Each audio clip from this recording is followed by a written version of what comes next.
Hello and welcome to Colonial Cooking with Tabitha.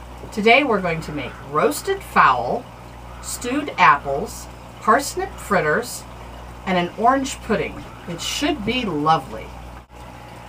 Now I would like to introduce my helpers today. Hello, my name is Alice and Tabitha is my mother. Hello, my name is Molly and my mother is Tabitha. Hello, I'm Joy and Aunt Tabitha is my mother's sister. Okay, before we get going, we're going to have to ask Alice and Molly to go out and do some gathering for us. We're going to need some pippins, which is the apples out of the barrel. We are going to need some sorrel, which is an early green that will be up in our garden already, even though the snow's just melted. We're also going to need them to gather up some eggs. We'll need a lot of eggs for these recipes. In the meantime, Joy and I are going to go prepare the fowl. We'll see you soon. With colonial cooking, almost everything was cooked using burning wood. The wood would be gathered and chopped by the husband and brought in for the wife, if he was considerate. The wife would then be in charge of keeping the hearth heated all day long. Wood fire management is very important in colonial cooking. When everything is done, the children will be the ones that would clean out the hearth and clean up the dishes. When roasting fowl, one of the more common methods is to roast it on a string. What that means is that you take the bird and you have spikes through it, sticks through it, that you can then hook your string on each end, and eventually the bird will hang like this from a hook that's located in your hearth. Then what you do is you spin the bird, and as the bird spins around, it will spin next to the fire and it will keep it cooking evenly. Every few minutes as you're cooking the rest of your meal, you give the bird another spin as the momentum slows down.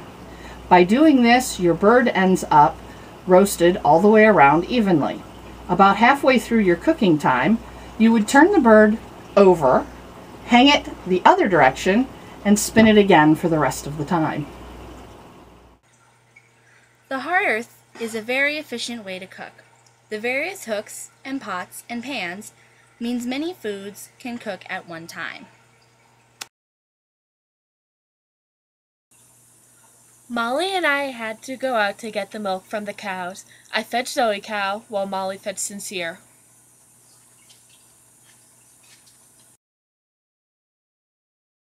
Ready? Good girl.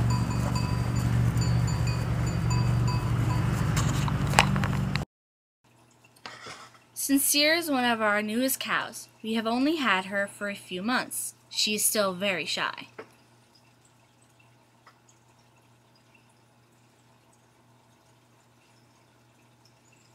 Like many colonial families, we keep cows to provide us with milk.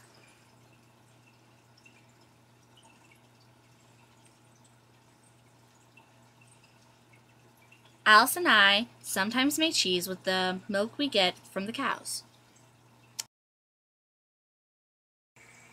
Each cow can produce up to 9 gallons of milk per day. Zoe cow is our best cow.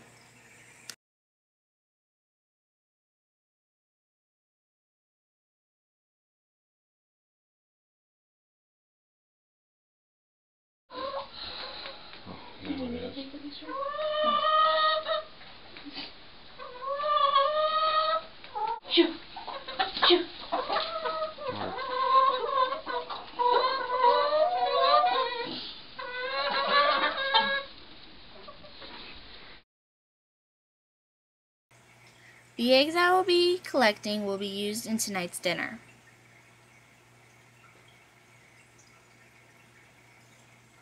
Eggs are used a lot in colonial cooking because many families kept chicken coops.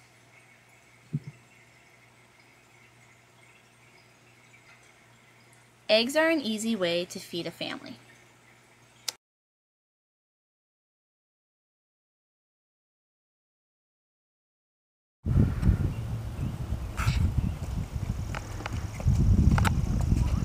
Molly, let's go take these eggs to Mama. And then let's go pick some apples.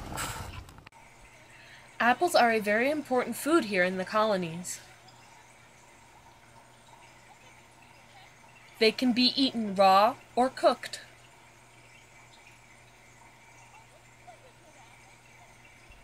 Many apples are stored in barrels for the winter. Many more apples are pressed to make cider and fermented to store as hard cider. The apple blocks left over are called apple pressings. We feed those to the animals on our farm.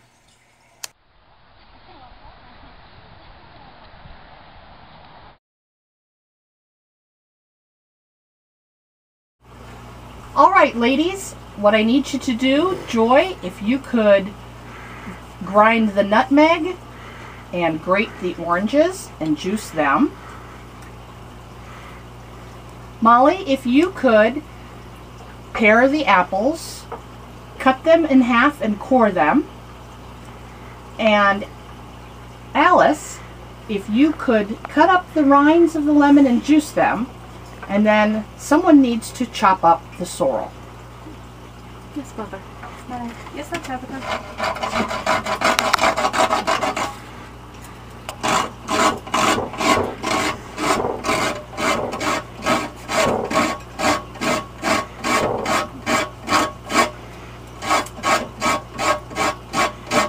Oh, this smells so good. Oh, yeah, it does. This one oranges.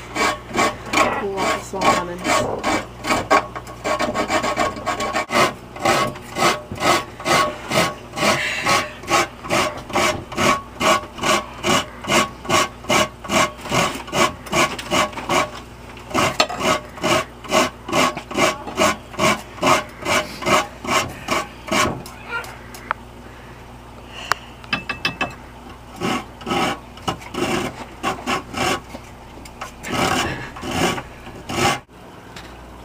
Colonial meals were cooked in hearths.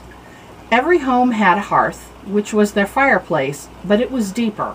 It also had a number of hooks located on the side and arms made of iron that would swing out so that you could move your pot in and out easier after hanging it to cook. There were also extra arms up in the top, racks where you could tie your roast for your fowl, places where you could hang other small pots to melt butter or other lards and fats. And sometimes there was an oven on the side, but most hearths were just a deep fireplace with the extra iron apparatus. Now I'm just cutting up the peel for the lemon to candy it for later.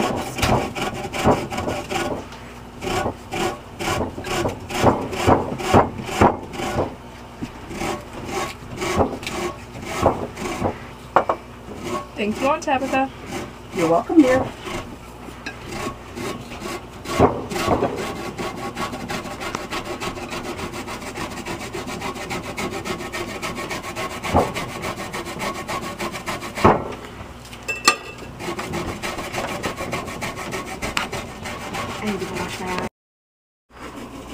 Now that I have these lemons peeled up, I've got to juice them now. So here I go cutting them in half to juice them.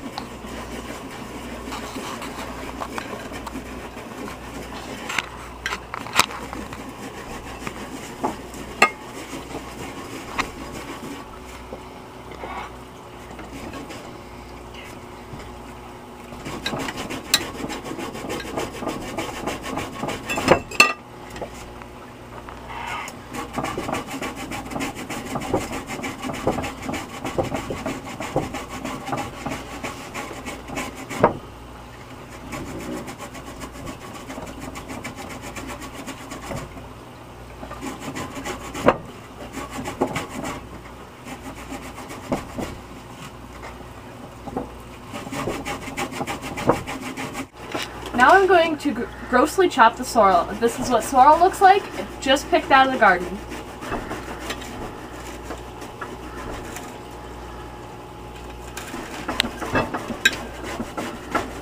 done cutting, paring the apples.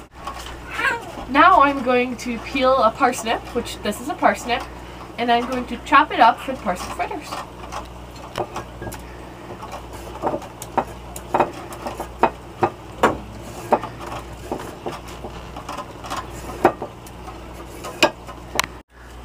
Okay, now after I've got the oranges grated, it's time for me to juice them.